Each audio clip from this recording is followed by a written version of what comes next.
What I'm going to try to do today is have you meet some couples that have some very varied interests, that have different background stories. Some of these stories aren't going to be so sanitized. This is not going to be your typical relationship panel. What we're going to attempt to do today is give you the tools and the things that you need to either survive a relationship, realize when that relationship is going south, and how to turn it back around and get it on the right track, or even how to just make it through the day. Because as you all know, a relationship does not complete your life, it complements your life. And if someone is going to be in your life, they need to add value. Let me give you a little bit about me. If you watch TV One and you watch Fatal Attraction, I'm the expert for that show. If you watch Justice by Any Means, I'm the expert for that show. If you watch Snapped Killer Couples, I'm also the expert for that show. And there's a lot of other content out there, but we can look me up later. But what I want you to do today is, if you have a question, when this is over, feel free to ask. If one of the couples says something that really grabs your attention, there are microphones strategically placed where you can get up and just raise your hand, and I'll pause, put everything on pause, and I ask that you just keep your questions quick, concise, and we can get to the point. Now, without further ado, I'd like to invite some people to the stage. Would Sonny and King come to the stage, please?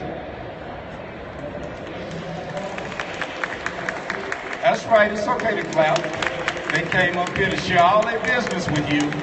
And anybody that wants to let you up in their household, you need to really clap for them. All right, Kim and Dante, could you come to the stage? And if she looks like Mary, there's a reason for it. She does their makeup. So should I say they look like her? And then Tanya and Don, could you come to the stage? And I have another couple that we're going to bring up about mid-show. And I want to talk to Quentin and Stephanie. Could you wave? So they're right there in the audience. So that does not mean I want you to disrupt the show and be talking to them. They will be on stage and in front of microphones soon enough. The first thing that I would like for these couples to do is introduce themselves. And if you guys can you choose one of you to be the spokesperson for both of you, and just give us a quick background, name, where you're from, and why you're on this stage, because all of these people have written fantastic books, and I want you to go and purchase them when this is over. But just introduce yourselves, starting left to right.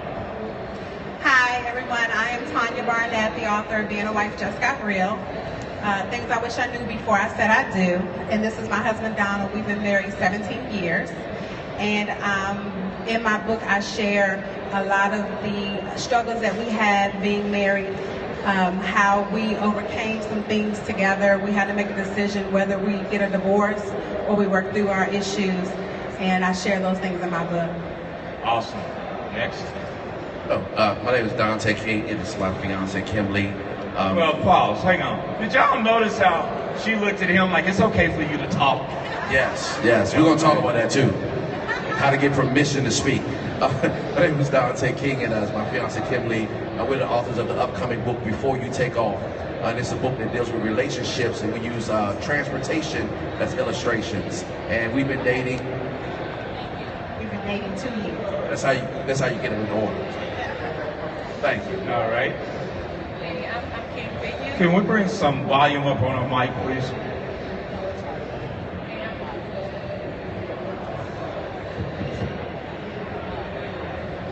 Yeah. Oh, okay, there we go. Hi, sorry about that. I'm King Pinion, and that's my husband, Sonny Pinion. We're originally from Africa, a beautiful country called Cameroon. We're entrepreneurs. I'm an inspirational and motivational speaker. I've been blessed to co-author in about 4 books with major celebrity authors. And I have a #1 best-selling book on Amazon.com about entrepreneurship and how to take your life to the next level. Wow. We've been married for 14 years, but been together for 18. Now, I want to do a hot seat thing right quick. Quentin and Stephanie, Would you guys do me a favor, because I know Q has to get up out of here, but could you come down real quick? And I'm going to start this with them. Come on up on stage if you guys don't mind. I'm going to start this with them because Quentin has another engagement at 4, and I want to go ahead and just put him on the hot seat and warm this up. I think they are the couple that's engaged, am I correct? Oh, married with the new baby. Okay, so you know what they've been doing, they got a new baby. Come on up, you guys. Just come on, center stage, we're going to talk. They ain't going nowhere. They've got things. No, we're not going to put him in the hot seat yet. So tell us about you guys. Tell us about you guys. Hey everyone, I am Stephanie Brown James. This is my fine man of a husband, Quentin James, who, just a little tidbit about us, Quentin was my intern. And okay, Miss Michelle Obama. You said get right into it, and we had a little, anyways. Hi everyone, Quentin James, so happy to be here, beautiful wife. Yeah, I mean, we own our own company. We are political and kind of civic engagement consultants here in DC. Worked for the president for many years, now just kind of doing our own thing, and so very excited to be here, so thank you for having us. Well, I want you to thank me after we get done, because I'm getting ready to ask you some more questions. All right. Okay. The way that this relationship started, and some of you would like to get your honey where you get your money. I do not advise that you on board that as a strategy, because if that ever flies south, it will come back to haunt you. In this case, it worked out well. So what I want to ask you is, exactly what were the dynamics that were in play when you, wait, first, who noticed who first? So we were friends. And he was like my little, I'm going to just say this straight, he was very quick. He was like my little brother. And then he became my intern. I hope you don't mind me telling this. And so then it was like, oh, he kind of looking different today. And I think that maybe he felt the same way about me. And well, he told me one day, he said, you know what, Stephanie, I'm going to get with you. And I was like, are you crazy? And he put it on me, and not in that way, but... Oh, no, y'all got a baby. He put it on you. I'll be honest. I think at the time, and I'm younger. We have a 7-year age difference, and so we are, she's not a cougar, but she has some cougar tendencies at the time. No, I'm kidding. But but honestly, I mean, I saw something in her, saw it in me as well. But we were friends first. I think that's really important. We dated for a long time, and then got engaged and got married. But we took the time. How'd you guys meet? Yeah, we met on a stage just like this, actually, in 2006, 7, through the NAACP. She was a staff member, I was a volunteer out in the audience, and afterwards, came up, introduced myself, and from there, it sparked a friendship. Having calls here and there, but after that, I became one of her interns a few years later, and that's kind of, I think, when the flame started flaming a little bit more, I guess. So here's the question. In dating, it's already complicated enough when we start talking about gender roles, and we talk about the things that where one is the alpha personality and the dominating personality in a relationship. How did you manage when you got home from her being the boss at work to when it comes home, baby, you ain't the boss of me? How does that work? I think it's an honest a balance, to be very honest. There are times when I am comfortable with my wife leading, but when it comes to more traditional, I would say, roles of our relationship, I think she really knows that I'm the man, right? But Stephanie is a really powerful woman, and one of the things I've kind of seen in my life through family and other friends is how sometimes men can diminish a woman's light. And so I never want to do that. I want to be her biggest cheerleader, biggest supporter. But there are times when I put my foot down. I think, she has a hard time sometimes understanding that. But I think it's a balance. And it's never 100%. I don't know if you would agree with that. But, it's kind of our job, I think, now as new parents as well, to respect each other's roles and be respectful of each other's kind of light. But I think it's very much of a give and take. It was a work in progress. I mean, we didn't start off that way.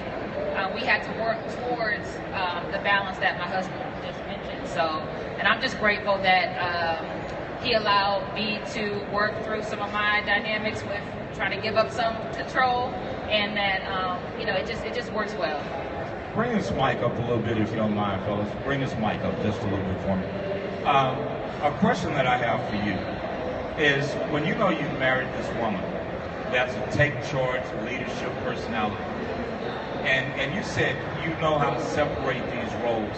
Is it hard for you, Stephanie, to dial it back, or do you sometimes catch yourself in the home having to say, you know what, I just took that a little too far. I just mashed on the gas a little too much. And if that does happen, how do you dial it back and recover so that you don't leave him feeling either marginalized or pissed off?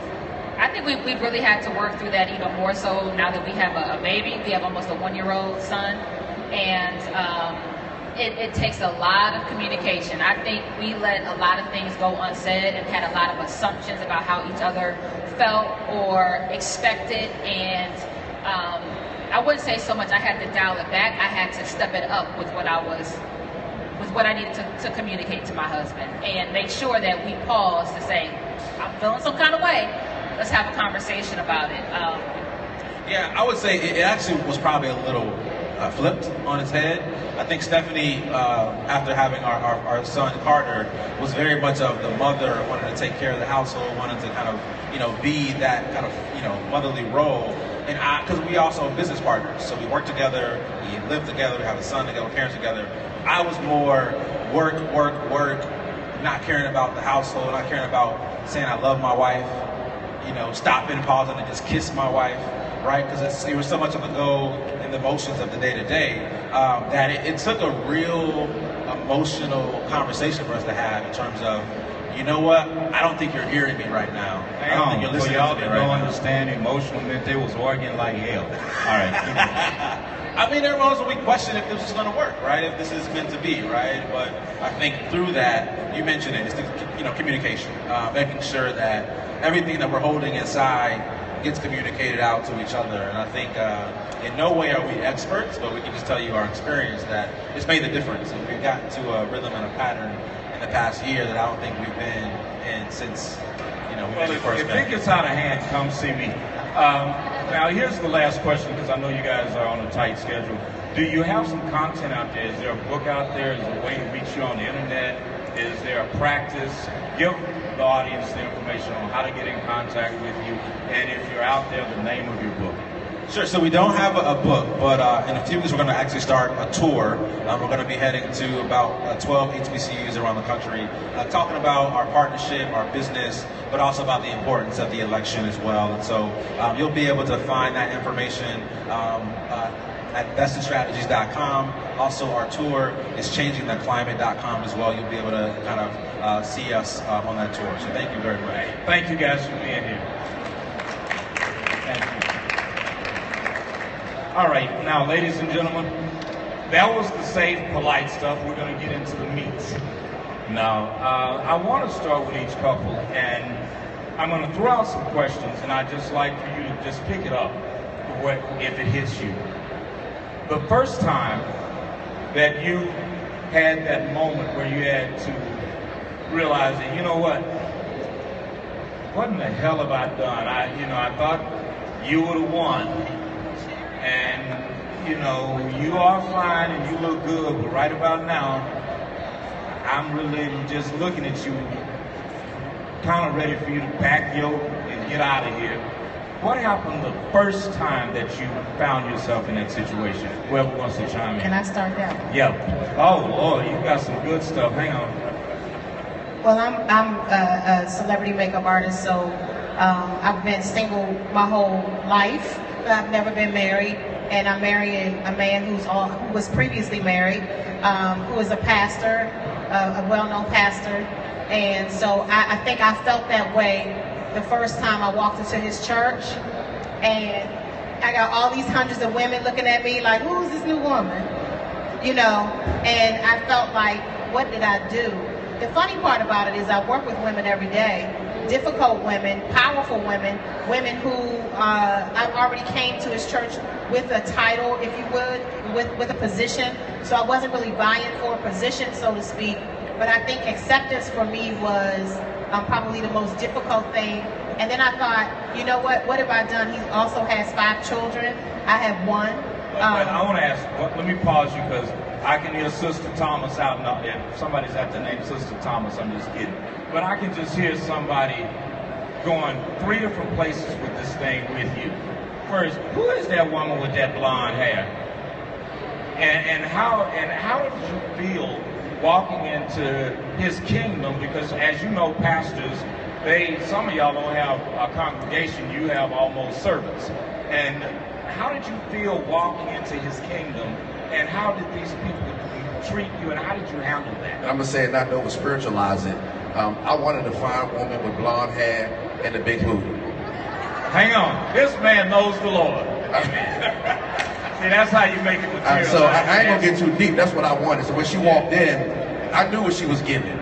And the church looked at her, because she's not traditional, meek and quiet, first aid, whatever. She bad. She walked in, I'm like, woo! And so the brothers in the church was like, Pastor, like, did it.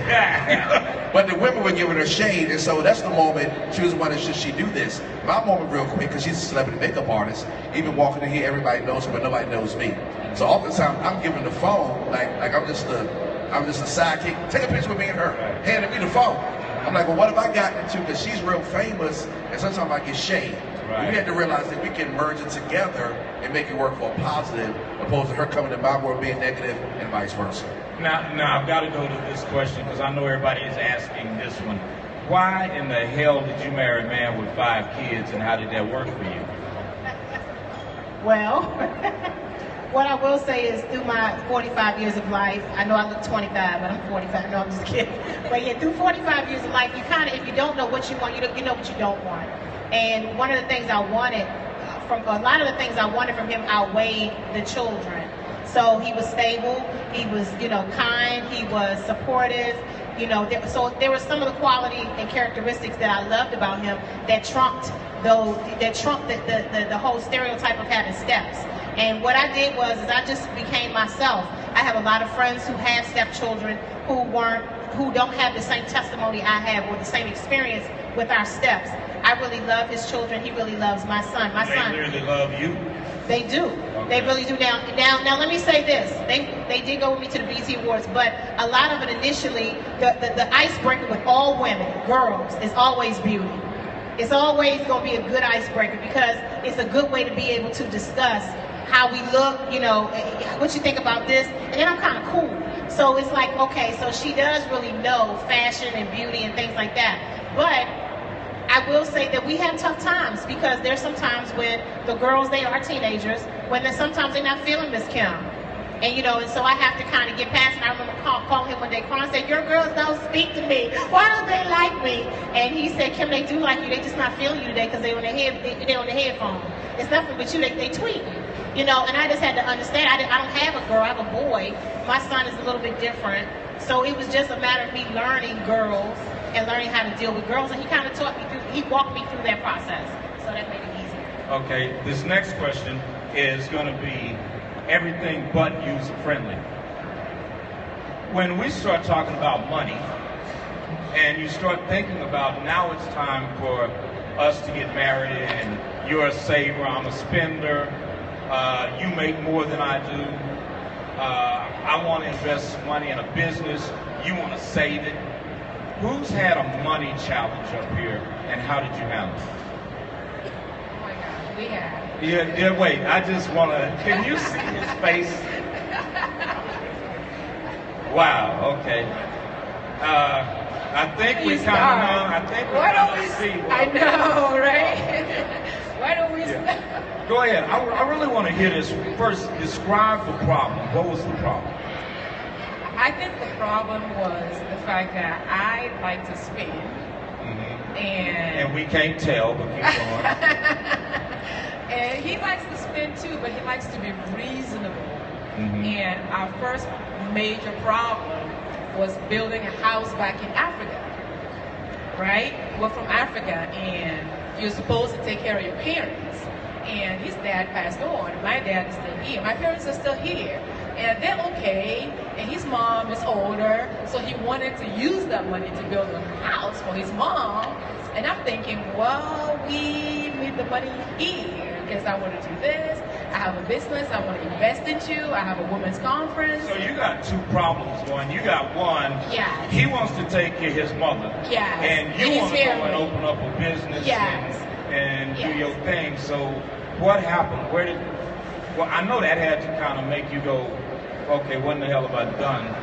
What happened? How did it make you feel when that took place? Well, the truth about it is that we came to understand that this whole institution of marriage can never be a one-man thing. It's an institution. And just from the word itself, you get to understand that it takes two to tango. So there's got to be that conversation. We got to sit down and politely disagree to agree, or politely agree to disagree. It's got to be, it's got to be one of the two. So we had to talk it out, and I had to basically put my case on the table, and understanding that we both want the institution to grow. It got to a point where it had to be some give and takes. So I'm giving, and I'm taking, and she's giving too, and then we're both exchanging, some of the things that we need to let go. He had to call my father. I'm a daddy's girl. So when we could not come to an agreement, because I thought spending money back home, that was not an investment. I wanted to invest the money. I mean, we're talking about $300,000 to build the kind of house that he wanted for his mother, who's old. And I'm thinking, well, so you thinking like, build a $100,000 house, she ain't gonna be here that much longer. Yeah. Yes, just refab the house, put some paint, change the floors. You are lucky you married an African man. Here's the flip side of it. Go ahead. Yes, granted, she's not going to be here that long, but when she's gone, now we got something that we can hold on to. It's ours. So we're not living in Africa. We're not going to live in Africa. And just think, y'all, if this is what's going on now, could you imagine how that conversation went? No, but here's something that you did right? And one of my books, I was talking about conflict. I'm an expert on conflict. And that's the first thing that you have to do. You have to remain purpose-driven. And what you said is you stop and you decategorize this thing from being me and you to something that's bigger than both of us. And you looked at it, and I love the word you use, institution. You know what I mean? And so institution, we got another word that comes from that, instruction. And we had to figure out what are the instructions that we can both agree on that we're going to use to construct this relationship. So after you did that, how did you feel when the decision was made? Was there any remorse? Were there any latent hard feelings? Or is this something that every now and then keeps resurfacing? What's up with it? No, there wasn't any remorse per se. And like she rightly says, she's daddy's girl. So when I had to go beyond just us, and I get to talk to her dad, and of course, there were conversations that I had with her dad that was manly. That means that he told his dad a little something strange. All right, keep going. And we had this understanding, and Dad was like, "Don't worry, I got it. I'll call her." So Dad stepped in, spoke with her, and everything was good. So there's no remorse. I think at the end of the day, like we say, the institution of marriage is stronger than the people that make up the institution. Yeah, that's good stuff. And I think probably the father-in-law didn't have an issue because you had $300,000. Here's the question I have for you guys. I want you to tell me the first time that you got to a "it's hit the fan, I'm about to go" moment. Describe that moment. Oh, wow. Wait, take your time and think about this. I think for me, what hit the fan, I think we might have been married about 2 weeks. And a gentleman called my house, and he said, "Oh, it's Tanya there." Can we bring his mic up a little bit, fellas? Can we bring this mic up? His mic, thank you. He said, "It's Tanya there. I'm an old friend. I heard she got married, yada, yada, yada." I'm like, well, I'm thinking to myself, well, how do you get this number? Because she had changed the numbers? The number was changed, right? It wasn't the same number. Me and you gonna have a long, never mind. So then we began. I was like, nah, but I just felt something wasn't right about it. So I'm asking, I was like, "Do you know this dude? And did you have relations with him?" "Oh no, it's just he's just a friend. He's just a friend." So I'm just like, this just don't feel right. So me being a man, You know, I don't normally do this kind of stuff, but she had a diary out, and long story short. Don't tell me you read the woman diary, man. I read the diary. I read the diary. Hang on. I got somebody you might need after this. Deborah Young, raise your hand, because you may have to go get you some help so you start over. I read the diary. Yeah. And the diary told it all. So I'm asking her about it, and she's still alive. So then, at that point, I was. Wait. I gotta ask. Do you mind I ask? I'm gonna ask him. I need to know this. If he was in the diary, and I don't need you to go into too much detail, go into some detail, but what did you read that really made you go, oh hell no? What did you read? What I read is the fact that, you know, they had like relations. We're gonna put 2 mics on. Go ahead. And you know, we're just really good friends, and no, it's not like that. We're just, and the diary said something totally different from what she was saying. And what was different? Because I'm not getting into no business. The reason I'm asking these invasive questions, other than for my own entertainment, is that I want them to learn from your mistake. Okay. And so this is a teachable moment, right? So, go ahead. So basically, I think. So wait, he was not your boyfriend. No, I'm gonna make this simple. Give her the mic. Okay. Give her the mic. Can I get this one? Yeah. Go ahead. Okay. Now look, I would have been cool with the whole scenario if she just would have told the truth from the very beginning. If she said, well, you know, we used to mess around, and, you know, he probably got the number from my parents, blah, blah, blah. You know, I could have stomached that a little better, but when you lie, it makes me think there's other stuff continuing to go on. Okay. Now, what's your side to this? And I'm going to start with a question. Is it you didn't tell him because typically people only lie for 3 reasons. Shame, fear of consequences, or fear of abandonment? What was your reason? I would say it probably was fear of abandonment. So you had wrote some good stuff. It was never mind. And so and the way he responded, I had never seen anybody react that way ever in my life. Like kirking off, cursing, things. I never experienced that in my life. So. Well, what was in the diary? I wanted. Oh, I had sex with him when it was a diary from when I was in college. And I had it in a trunk, and my husband broke the lock, found out what was all of mine. So there are 2 things that are going on here, right? Wait. So the diary was out as in the basement, in the trunk. Now, but let's keep this moving. So now you were married now, right? 2 weeks. So you're married 2 weeks. The wrapping of the gifts isn't even in the trash good. That hasn't been to the recycle bin yet. And you're sitting there going, okay, he found out some of my business, and I think, unless you're married to a woman that's, you know, really kind of liberal or what have you, most women do not want you knowing any details concerning their sexual escapades, right? So now, I hope, did you have details in the diary? That's kind of yes. I don't remember. Okay, but so you wrote it. If you wrote it in the diary, obviously it was something good that had happened. So you put this in a diary. Your 2 weeks husband finds it. What does that make you feel like? I was afraid he was going to leave, and he threatened to leave. I don't know why he stayed. And, well, let me ask you this. But what did you do to clean up the mess? I just admitted it. I explained to him why I lied initially, because I really thought it would be behind us, because it was something that happened prior to me even meeting my husband.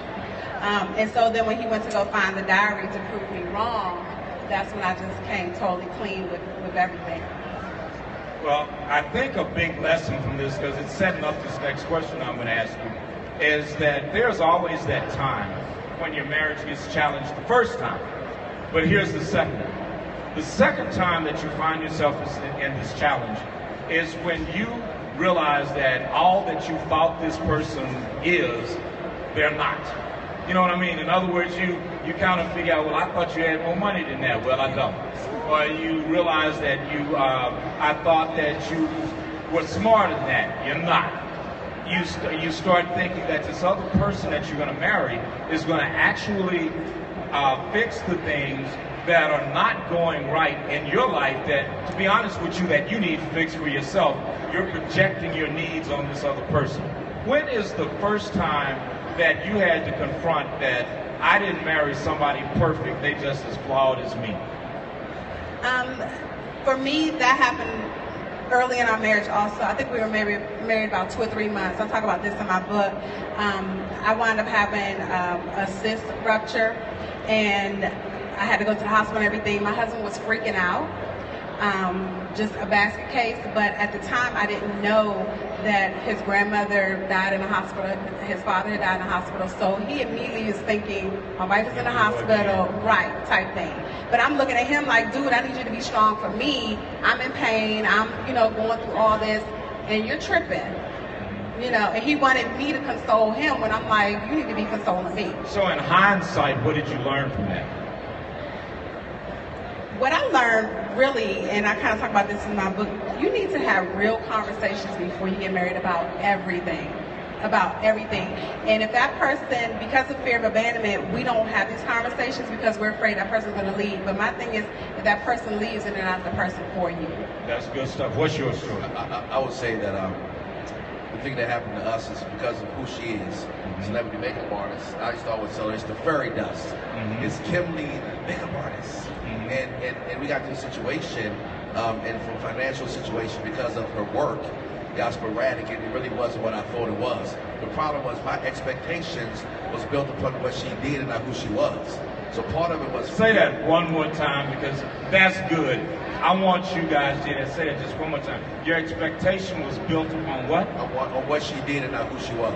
Okay, keep going. And so because she was a celebrity makeup artist, I thought everything was celebrity. Every day, we're going to be at Del Frisco's, we're going to ride in limos, you know what I mean? We're going to have Bentleys, you know what I'm saying? But that's what I meant her doing that. But when the rubber met the road, we had to eat some oodles and noodles sometimes because it really wasn't that 24/7. And so for me, the reality of who she was and not what she did, I had to learn how to fall in love with her and not the image of her that I had in my hand. For everybody that's single, please put that in quotations and tweet that right now. All right, what's your story? For me, it was not realizing that my husband is very laid back and non-confrontational at all. And so when we got into a situation with someone that I thought he should have spoken up for me, that was his good friend, he tried to be political. And that just blew my mind, because I'm thinking, I'm your wife. You're supposed to take off your shirt for me, go to war for me, be my knight in shining armor and all that. And you thinking, I ain't wrinkling up your shirt? He actually said, you got into it with him. Your mouth was smart. So that was the moment where I realized. Now, hang on a minute. I ain't supposed to say that was a punk move, but that's a punk move. You let a guy disrespect your wife, and I'm being silly, I'm just teasing you, but why did you not do your knight in shining armor, thing? What made you just say, you know what, you got in and get out of it? All right, so let's be real. I was born in Africa. I know how to fight with lions. But there are times when... You ain't been fighting no lion in MC. The only lion you've been fighting was, what's that lion? I used to. While growing up, I used to. Now I'm a little Americanized and all that. Yeah, you're very Americanized. You're Steve Harvey, right? I love this country. But here's the point, though. Here's the point. We all have to be real. Again, I go back to what I said earlier. The institution should be above everyone else that is part of the institution. She's my wife. I don't need anybody to test my love for my wife. I don't need that. Including your wife. You don't understand that. She may not. I'm a little older, so I got it. But the point is, I also believe in the truth. The truth is, if she messes up, I'm not going to say it in public. But when we get home, I'm like, sit your behind over here. Honey, you just messed up. So you don't expect me to get in there and fight when I know you messed up. So now that I've got half the women in the room ready to grab you and snatch you behind the skirt. Yes. I do want to have this because we got about 5 minutes left. Am I at 5 minutes right now? 5 minutes, about 5 minutes? Yeah, okay, see, there's the time, 5 minutes. So in this, I want each one of you to just give a 30-second canned statement of advice, of 1 minute apiece maybe. If you are going to go and get in a committed relationship, if you're going to take it to the next level, cohabitate, get married, get engaged, what is the one piece of advice that you say you gotta do blank? Be truthful. And I always say speak your truth in love, and whether the other person accepts it or not, but always tell the truth. And I learned that the hard way. Be truthful. Okay. I would say communicate. Communication is key in any relationship, and when you're communicating, be able to listen without judgment. I would say consider the worst thing that could happen and ask yourself, could you love them through that? Wow, that's provocative. I would say never go to sleep angry. We never go to sleep, whether we're 5,000 miles away, we never go to sleep angry. We both got very high stress jobs, and we can sometimes take them out on one another. So we never go to sleep angry, not at each other or at other things. We try to let it go. Okay. I would say be yourself, and remember that at best we're all imperfect. We're human beings, and every time you point a finger, 4 of them are pointing back at you. So you got to ask yourself, what do I bring to this? What did I bring to this scenario, this situation? And be honest with yourself, and don't try to keep up with the Joneses, because the dynamics here is radically different from the dynamics over there, or the dynamics between my parents or my siblings. So just keep it between you, be yourself, and realize that we're all imperfect. We're human beings at best. I would say respect and cherish each other. We're not the same, and the expectations from both sides should not be the same. I'm not expecting my wife to be me, and I know she does not expect me to be her. So we're two different people, both created in God's own image, but when he was doing it, he knew exactly what he was doing, so I cannot expect the other person to be exactly like me. Okay. This is some good stuff. Do we have time for questions? Okay. If you have some questions, now's a good time to step to the microphone, and you can ask any question you want about your relationship, your marriage, what to do, how do you leave, how do you stay, and we'll be happy to do that. You'll see microphones in those aisles right now, so please come up and just say your name and ask your question. While you're getting your courage together, one thing that I want to say to you is that relationships are a decision. Love is not a feeling. It's not an emotion. It's a decision that you make every day to recommit to an institution, to a goal, to a shared purpose. When we meet people and we feel that, you know, you're so handsome and she's so fine, or like one of our panelists said, her butt's so nice and juicy, or he's got these muscles. At the end of the day, none of that is going to keep you together. And when you marry or date or cohabitate with someone else, you have to take an inventory of your own life. If you look back at the GPS, the way that it worked at first, it did not auto-locate where you were. It's when they first came out, you had to put in your address. And if your goal is here, but we don't know where you're starting from, how can you get here if we don't know where you're starting from, right? So when you get in the car now, it assesses longitude, latitude, and altitude. It knows exactly where you are, and it asks for the destination. But see, that's where we make mistakes with relationships. We assume, number one, the other person knows where they are. And then the second mistake we make is we assume that they know where we are. And if you want this thing to work, and if you want to be in a healthy, functional relationship, if you want it to last, you have to have a purpose for existence. Last year I was headlining this great love debate tour, and we didn't have the fruit that we have up here of people that are got some skin in the game and in the fight.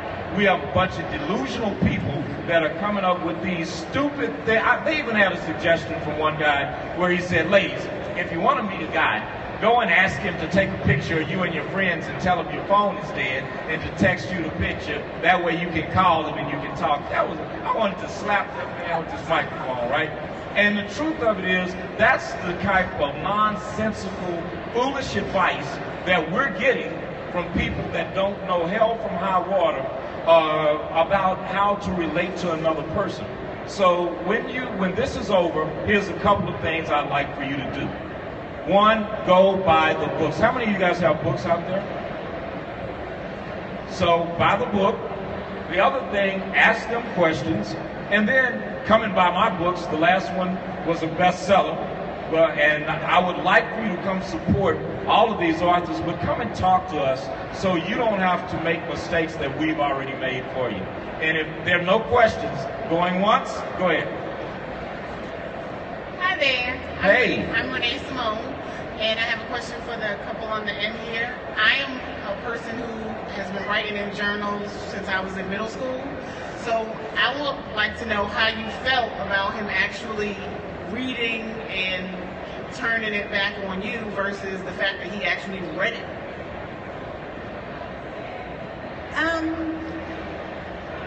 I think for me, I didn't feel any way towards him reading it. I was embarrassed that, number one, I still had it, but we were only married 2 weeks, so we didn't unpack everything from when we moved into our home.